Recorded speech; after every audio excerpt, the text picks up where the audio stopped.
ಹರೇ ಕೃಷ್ಣ. ಶ್ರೀರಂಗಂನ ಶ್ರೀರಂಗನಾಥನ ಬಗ್ಗಿನ 2 ವಿಡಿಯೋಗಳನ್ನು ಕೇಳಿದವರು ಈ ಒಂದು ಶ್ರೀ ವೈಷ್ಣವ ಪರಂಪರೆಯನ್ನು ಅತ್ಯಂತ ಉನ್ನತ ಮಟ್ಟಕ್ಕೆ ಏರಿಸಿದ ಹಾಗೂ ಶ್ರೀರಂಗಂನ ದೇವಸ್ಥಾನವನ್ನು ಇನ್ನಷ್ಟು ಪ್ರಖ್ಯಾತಿಗೊಳಿಸಿದಂತಹ ಶ್ರೀರಾಮಾನುಜಾಚಾರ್ಯರ ಬಗ್ಗೆ ಕೇಳದಿದ್ದರೆ ಅದು ಅಪೂರ್ಣ ಅಂತ ಅನಿಸುತ್ತದೆ. ಅವರು ಭಕ್ತಿಯ ಒಂದು ಸಿದ್ಧಾಂತವನ್ನು ಅತ್ಯಂತ ಸರಳ ವಿಧಾನಗಳ ಮೂಲಕ ಒಂದು ಪರಮ ವಿದ್ವಾನಾಗಿ, ಧೈರ್ಯವಂತರಾಗಿ, ಬುದ್ಧಿವಂತರಾಗಿ, ಸದಾಚಾರಿಗಳಾಗಿ, ಸರಳತೆಯಿಂದ ಕೂಡಿದ್ದು ಮಹಾಮೇಧಾವಿಗಳಾದ ಶ್ರೀಪಾದ್ ರಾಮಾನುಜಾಚಾರ್ಯರು ಒಂಥರ ಶ್ರೀ ವೈಷ್ಣವ ಸಂಪ್ರದಾಯದ ಮುಕುಟಮಣಿ ಅಂತ ಹೇಳಿದರೆ ತಪ್ಪಾಗೋದಿಲ್ಲ.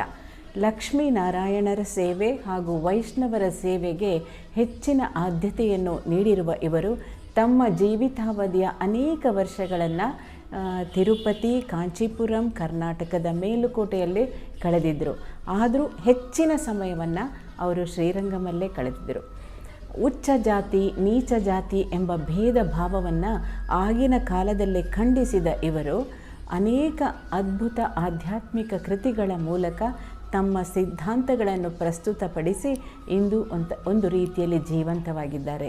ಅವರು ಗತಿಸಿ 1000 ವರ್ಷಗಳ ಮೇಲಾಗಿದ್ದರೂ ಕೂಡ ಅವರ ಒಂದು ದೇಹವನ್ನು ಶ್ರೀರಂಗಮನ ದೇವಸ್ಥಾನದ ಆವರಣದ ಒಳಗೇ ಸಂರಕ್ಷಿಸಿ ಇಡಲಾಗಿದೆ. ವರ್ಷದಲ್ಲಿ 1 ಸಲ ಚಂದನಾದಿ ಲೇಪನಗಳ ಮೂಲಕ ಆ ದೇಹಕ್ಕೆ ಹಚ್ಚುತ್ತಾರೆ ಹೊರತು ಯಾವುದೇ ರಾಸಾಯನಿಕ ವಸ್ತುಗಳನ್ನು ಅಲ್ಲಿ ಉಪಯೋಗಿಸದೆ ಎಲ್ಲ ಒಂದು ಭಕ್ತಾದಿಗಳಿಗೆ ಅವರ ದರ್ಶನದ ಭಾಗ್ಯ ಶ್ರೀರಂಗಮನ ದೇವಸ್ಥಾನದ ಆವರಣದಲ್ಲೇ ಸಿಗುತ್ತದೆ. ಅವರ ಒಂದು ಮಹತ್ವದ ಬಗ್ಗೆ ಹೇಳಲಿಕ್ಕೆ, ಅವರ ಒಂದು ಹೇಗೆ ಅವರ ಜೀವಿತಾವಧಿ ಇತ್ತು ಅಂತ ಹೇಳೋಕ್ಕೆ ಅನೇಕ ಗಂಟೆಗಳು ಬೇಕಾಗುತ್ತೆ. ಆದರೆ ಅದರಿಂದ ಅವರಿಗೂ ಒಂದು ಶ್ರೀರಂಗನ ಜೊತೆಯ ಸಂಬಂಧದ ಬಗ್ಗೆ 1-2 ವಿಷಯಗಳನ್ನ ನಾನಿಲ್ಲಿ ಹೇಳ್ತೀನಿ. ಒಂದು ಸಲ ಅವರು ಭಕ್ತರ ಜೊತೆ ಹೋಗ್ತಾ ಇರಬೇಕಾದ್ರೆ ಅವರೊಂದು ವಿಚಿತ್ರ ದೃಶ್ಯವನ್ನು ನೋಡ್ತಾರೆ. ಅಲ್ಲಿ ಒಬ್ಬ ವ್ಯಕ್ತಿ ಕೊಡೆಯನ್ನು ಇಟ್ಕೊಂಡು ಹಿಮ್ಮುಖವಾಗಿ ನಡೀತಾ ಇರ್ತಾನೆ. ಆ ಕೊಡೆಯನ್ನು ಹಿಡಿದಿರೋದು ಅವನ ಹೆಂಡತಿಗೆ. ಅವನು ಕೊಡೆ ಹಿಡಿದು ಹಿಂದೆ ನಡೀತಿರ್ತಾನೆ. ಇದನ್ನು ನೋಡಿದ ಆಚಾರ್ಯರು ತುಂಬ ಆಶ್ಚರ್ಯ ಪಡ್ತಾರೆ. ಮತ್ತು ತನ್ನ ಶಿಷ್ಯರನ್ನು ಕಳಿಸಿ ಅದೇನು ಹಾಗೆ ಅಂತ ತಿಳ್ಕೊಂಡು ಬಾ ಅಂತ ಹೇಳ್ತಾರೆ. ಆ ಶಿಷ್ಯರು ಹೋಗಿ ಕೇಳ್ತಾರೆ, ಯಾಕೆ ಹೀಗೆ ನಡೀತಾ ಇದೆಯಾ ನೀನು ಅಂತ. ಆಗ ಅವನು ಹೇಳ್ತಾನೆ, ನನ್ನ ಹೆಂಡತಿಯ ಕಣ್ಣುಗಳು ಅತ್ಯಂತ ಸುಂದರವಾಗಿದೆ. ಸೂರ್ಯನ ಒಂದು ಕಿರಣಗಳಿಂದ ಅದು ಬಾಡಬಾರ್ದು, ಮತ್ತು ನಾನು ಅದನ್ನು ಯಾವಾಗಲೂ ನೋಡಲಿಕ್ಕೆ ಇಷ್ಟಪಡ್ತೀನಿ. ಹಾಗಾಗಿ ನಾನು ಕೊಡೆ ಹಿಡ್ಕೊಂಡು ಹೀಗೆ ನಡೀತಿರ್ತೀನಿ ಅಂತ ಶಿಷ್ಯರಿಗೆ ಹೇಳ್ತಾನೆ. ಆ ಶಿಷ್ಯ ಬಂದು ರಾಮಾನುಜಾಚಾರ್ಯರಿಗೆ ಈ ವಿಷಯವನ್ನು ಹೇಳ್ತಾನೆ. ಅದನ್ನು ಕೇಳಿದ ರಾಮಾನುಜಾಚಾರ್ಯರು ತುಂಬ ಸಂತೋಷದಿಂದ ನಗ್ತಾರೆ. ಅವರು ನಕ್ಬಿಟ್ಟು ಹೇಳ್ತಾರೆ, ಅವನನ್ನು ಕರ್ಕೊಂಡು ಬಾ ಅಂತ. ಅಂಥ ವ್ಯಕ್ತಿಯಲ್ಲ ನಿಮ್ಮ ಜೊತೆ ಏನು ಗುರುಗಳೇ ಬೇಡ ಅಂತಂದ್ರೆ, ಇಲ್ಲ ಕರ್ಕೊಂಡು ಬಾ ಅವನನ್ನು ಅಂತ ಹೇಳ್ತಾರೆ. ಆಮೇಲೆ ಇವರು ಹೋಗ್ಬಿಟ್ಟು ನಮ್ಮ ಗುರುಗಳು ಕರಿತಿದ್ದಾರೆ ಅಂತ ಹೇಳಿ ಅವನನ್ನು ಕರ್ಕೊಂಬರ್ತಾರೆ. ರಾಮಾನುಜಾಚಾರ್ಯರು ಮತ್ತೆ ಕೇಳ್ತಾರೆ, ಯಾಕೆ ಈ ರೀತಿ ನಡೀತಿದ್ಯಾ ಅಂತ ಹೇಳಬೇಕಾದ್ರೆ ಅವರು ಶಿಷ್ಯರಿಗೆ ಹೇಳಿದ್ದನ್ನೇ ಅವನು ಮತ್ತೆ ಹೇಳ್ತಾನೆ. ಆಗ ರಾಮಾನುಜಾಚಾರ್ಯರು ಹೇಳ್ತಾರೆ, ನಿನಗೆ ಅದಕ್ಕಿಂತ ಅದ್ಭುತವಾದ ಕಣ್ಣುಗಳನ್ನು ನಾನು ತೋರಿಸಿದ್ರೆ ಅಂತ ಕೇಳ್ತಾರೆ. ಇಲ್ಲ, ಸಾಧ್ಯನೇ ಇಲ್ಲ. ನನ್ನ ಹೆಂಡತಿಯಷ್ಟು ಸುಂದರವಾದ ಕಣ್ಣುಗಳು ಯಾರಿಗೂ ಇರಲಿಕ್ಕೆ ಸಾಧ್ಯನೇ ಇಲ್ಲ. ಅಲ್ಲ, ನಾನು ತೋರಿಸಿದ್ರೆ ಏನು ಮಾಡ್ತೀಯಾ ಅಂತ ಕೇಳ್ತಾರೆ. ನೀವು ತೋರಿಸಿದರೆ ನಾನು ಆ ಕಣ್ಣುಗಳ ದಾಸನಾಗ್ತೀನಿ ಅಂತ ಹೇಳ್ತಾರೆ. ಸರಿ, ಹಾಗಾದರೆ ನೀನು ನಾಳೆ ಬೆಳಿಗ್ಗೆ 4 ಗಂಟೆಗೆ ಬಾ ಅಂತ ಹೇಳ್ತಾರೆ.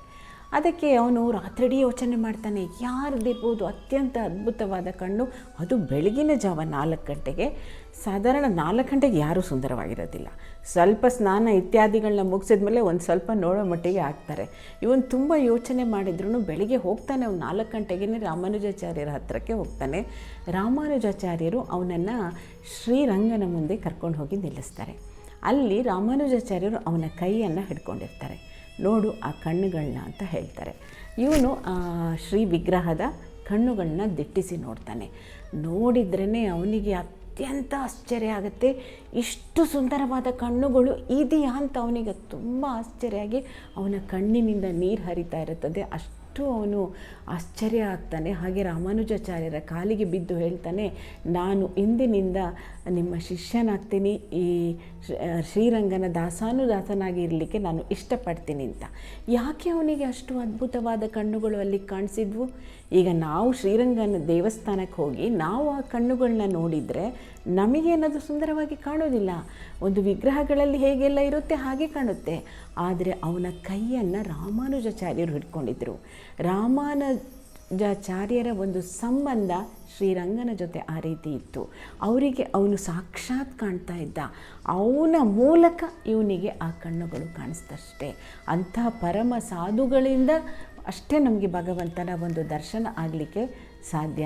ಅದೇ ಆ ವ್ಯಕ್ತಿ ಮುಂದೆ ಇವರಿಂದ ದೀಕ್ಷೆ ಪಡೆದು ಧನುರ್ದಾಸ ಅಂತ ಹೇಳುವ ಹೆಸರನ್ನು ಪಡೆದು ಅತ್ಯಂತ ಒಂದು ಪ್ರಮುಖವಾದ ಶಿಷ್ಯರಲ್ಲಿ ಒಬ್ಬನಾಗ್ತಾನೆ. ಹಾಗೆ ಆ ಸಮಯದಲ್ಲಿ ಶೈವ ಮತ್ತು ವೈಷ್ಣವ ಇವೆರಡರುಗಳ ನಡುವೆ ತುಂಬ ಸಂಘರ್ಷಗಳು ನಡೀತಿತ್ತು. ಅಂದರೆ ಶಿವನ ಪ್ರತಿಪಾದಕರು ಮತ್ತು ವಿಷ್ಣುವಿನ ಪ್ರತಿಪಾದಕರ ನಡುವೆ. ಆ ಸಮಯದಲ್ಲಿ ಕುಲತುಂಗ ಅನ್ನುವ ರಾಜ, ಅವನೊಬ್ಬ ಶಿವನ ಆರಾಧಕ. ಅವನಿಗೆ ರಾಮಾನುಜಾಚಾರ್ಯರ ಮೇಲೆ ತುಂಬ ಅಸಹನೆ. ಈ ರೀತಿ ವೈಷ್ಣವ ಸಿದ್ಧಾಂತ ತುಂಬ ಪ್ರಚಾರ ತುಂಬ ಅಧಿಕವಾಗ್ತಿದೆ, ಹೇಗಾದರೂ ಇದನ್ನು ನಿಲ್ಲಿಸಬೇಕು ಅಂತ ಅವನ ಜೊತೆ ಒಂದು ಚರ್ಚೆಗೆ ಅವನು ಆಹ್ವಾನಿಸ್ತಾನೆ. ಅದನ್ನು ತಿಳಿದ ರಾಮಾನುಜಾಚಾರ್ಯರ ಶಿಷ್ಯರು, ಇದರಲ್ಲಿ ತುಂಬ ಅಪಾಯ ಇದೆ, ನೀವು ಖಂಡಿತ ಹೋಗೋದು ಬೇಡ, ನಾವು ಹೋಗ್ತೀವಿ ಅಂತ ಇಬ್ಬರು ಹೊರಡ್ತಾರೆ. ಅದರಲ್ಲಿ ಕುರೇಶಿ ಅನ್ನುವ ಒಬ್ಬ ಶಿಷ್ಯ ರಾಮಾನುಜಾಚಾರ್ಯರ ವೇಷಭೂಷಣಗಳು ಅಂದರೆ ಕಾವಿ ವಸ್ತ್ರಗಳನ್ನು ಧರಿಸಿ, ಹಾಗೆ ಜೊತೆಗೆ ಮಹಾಪೂರ್ಣ ಅನ್ನುವಂಥ ಒಬ್ಬರು ತುಂಬ ಭಕ್ತರು, ಇವರಿಬ್ಬರು ಹೋಗ್ತಾರೆ. ರಾಮಾನುಜಾಚಾರ್ಯರು ಅಲ್ಲಿಂದ ತಪ್ಪಿಸ್ಕೊಂಡು ಮೇಲ್ಕೋಟೆಗೆ ಬಂದುಬಿಡ್ತಾರೆ. ಇವರು ಅಲ್ಲಿ ಹೋಗಿ ಅಲ್ಲಿ ತುಂಬ ಚರ್ಚೆಗಳು ನಡೀತದೆ. ಆ ಚರ್ಚೆಯಲ್ಲಿ ಈ ವೈಷ್ಣವ ಸಿದ್ಧಾಂತದ ಪ್ರತಿಪಾದಕರಾದ ಕುರೇಶಿನೇ ಗೆಲ್ತಾನೆ. ಆದರೆ ಅದನ್ನು ಒಪ್ಪಿಕೊಳ್ಳದ ರಾಜ ಅವ್ರಿಗೆ ಇವರು ಇಷ್ಟೆಲ್ಲ ರಾಮಾನುಜಾಚಾರ್ಯರು ಅಂತಲೇ ಅವನು ಅಂದ್ಕೊಂಡಿರ್ತಾನೆ ಅವರನ್ನು. ಇವರು ಇಷ್ಟೆಲ್ಲ ಆಗೋದು, ಇಷ್ಟು ಜ್ಞಾನ ಮಾಡ್ಕೊಳ್ಳೋದು, ಇಷ್ಟೆಲ್ಲ ಆಗೋದು ಈ ಕಣ್ಣುಗಳಿಂದನೇ ತಾನೆ. ಈ ಕಣ್ಣುಗಳನ್ನೇ ತೆಗೆದುಬಿಟ್ರೆ ಇವ್ರಿಗೆ ಯಾವುದೇ ಮುಂದೆ ಇದರಿಂದ ತುಂಬ ತೊಡಕಾಗತ್ತೆ ಅಂತ ಭಾವಿಸಿ ಅವರಿಬ್ಬರ ಕಣ್ಣುಗಳನ್ನ ಅವನು ತೆಗೆಸ್ಬಿಟ್ಟು ಕಳಿಸ್ಬಿಡ್ತಾನೆ. ಹೀಗೆ ರಕ್ತ ಸುರಿಸ್ಕೊಂಡು ಅವರಿಬ್ಬರು ಯಾರ್ಯಾರೋ ಸಹಾಯದಿಂದ ಯಾವುದ್ಯಾವುದೋ ಕಾಡಿನ ಮುಖಾಂತರ ಶ್ರೀರಂಗಂಗೆ ಹೋಗೋಕ್ಕೆ ಅಂತ ಹೋಗ್ತಾ ಇರುವಾಗ ದಾರಿಯಲ್ಲೇ ಆ ಮಹಾಪೂರ್ಣ ಎನ್ನುವರು ಸತ್ತೋಗ್ಬಿಡ್ತಾರೆ. ಕುರೇಶಿ ಶ್ರೀರಂಗಮ್ಮನ್ನು ತಲುಪ್ತಾನೆ. ಇವನ ಒಂದು ಸ್ಥಿತಿಯನ್ನು ನೋಡಿದ ರಾಮಾನುಜಾಚಾರ್ಯರಿಗೆ ತುಂಬ ದುಃಖ ಆಗುತ್ತೆ. ನನಗೋಸ್ಕರ ಅವನ ಕಣ್ಣುಗಳನ್ನೇ ಕಳ್ಕೊಂಡ ಅಂತ. ಅವನು ಶ್ರೀರಂಗನ ಮುಂದೆ ಅವನನ್ನು ನಿಲ್ಲಿಸಿಬಿಟ್ಟು, ನೀನೀಗ ಕೇಳ್ಕೊ, ಕಣ್ಣುಗಳು ನನಗೆ ಬೇಕು ಅಂತ ನೀನು ಕೇಳಬೇಕೀಗ ಅಂತ ಹೇಳ್ತಾರೆ. ಆದರೆ ತುಂಬ ಒಂದು ಭಕ್ತಿಯ ಒಂದು ವ್ಯಕ್ತಿಯಾಗಿದ್ದ ಈ ಕುರೇಶಿ ಅನ್ನೋನು ತನಿಗಾಗಿ ಯಾವತ್ತೂ ಏನನ್ನು ಕೇಳದವನು. ಅವನು ಕೇಳ್ತಾನೆ ಭಗವಂತನನ್ನು, ನನ್ನನ್ನು ಕಣ್ಣು ಈ ಸ್ಥಿತಿಗೆ ಕಾರಣ ಆದ ಆ ರಾಜನನ್ನು ನೀನು ಕ್ಷಮಿಸಬೇಕು ಅಂತ ಮೊದಲನೇ ದಿನ ಕೇಳ್ತಾನೆ. ಎರಡನೆಯ ದಿನ ಅವನು ತನ್ನ ಕಣ್ಣು ತೆಗೆದಂತಹ ಆ ವ್ಯಕ್ತಿಗಳು ಮತ್ತು ಆ ಊರಿನ ಜನರನ್ನು ಎಲ್ಲರನ್ನ ಕ್ಷಮಿಸುವಂತೆ ಕೇಳ್ಕೊಳ್ತಾನೆ. ಮೂರನೆಯ ದಿನ ರಾಮಾನುಜಾಚಾರ್ಯರ ತುಂಬ ಒತ್ತಾಯದಂತೆ ಅವರ ಪಕ್ಕದಲ್ಲೇ ಅವರು ನಿಂತ್ಕೊಂಡಿರ್ತಾರೆ. ಅವನು ದೃಷ್ಟಿಯನ್ನು ಪಡ್ಕೊಳ್ತಾನೆ.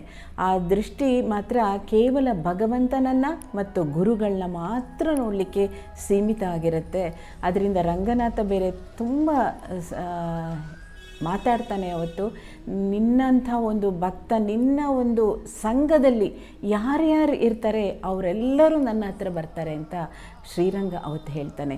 ಆದ್ದರಿಂದ ಇಂಥ ಒಂದು ಭಕ್ತನ ಬಗ್ಗೆ ಕೇಳುವ ನಾವೆಲ್ಲರೂ ಆ ಒಂದು ಭಾಗ್ಯವಂತರ ಸಾಲಿನಲ್ಲೇ ಇದ್ದೀವಿ ಅಂತ ಅಂದ್ಕೋಬೋದು. ಈಗಲೂ ಕೂಡ ರಾಮಾನುಜಾಚಾರ್ಯರ ಒಂದು ಶರೀರ ಇರುವ ಆವರಣದ ಹೊರಭಾಗದಲ್ಲಿ ಕುರೇಶಿ ಅಲ್ಲಿ ಪಕ್ಕದಲ್ಲಿ ನಿಂತಿರ್ತಾನೆ. ಅವನ ಒಂದು ವಿಗ್ರಹವನ್ನು ಈಗಲೂ ಅಲ್ಲಿ ನಾವು ನೋಡ್ಬೋದು. ಈ ರೀತಿ ರಾಮಾನುಜಾಚಾರ್ಯರ ಅತ್ಯಂತ ಒಬ್ಬರೊಬ್ಬರು ಶಿಷ್ಯರುಗಳು ಕೂಡ ಅಷ್ಟು ಒಂದು ಪ್ರಮುಖರಾಗಿರ್ತಾರೆ ಅವರ ಒಂದು ಸಿದ್ಧಾಂತದಲ್ಲಿ. ಹಾಗೆ 1000 ವರ್ಷಗಳ ಮೇಲೆ ಆದರೂ ರಾಮಾನುಜಾಚಾರ್ಯರ ಬಗ್ಗಿನ ವಿಷಯಗಳು ಇನ್ನೂ ಈಗಲೂ ಚರ್ಚಿತವಾಗುವಂಥ ಒಂದು ವಿಷಯ.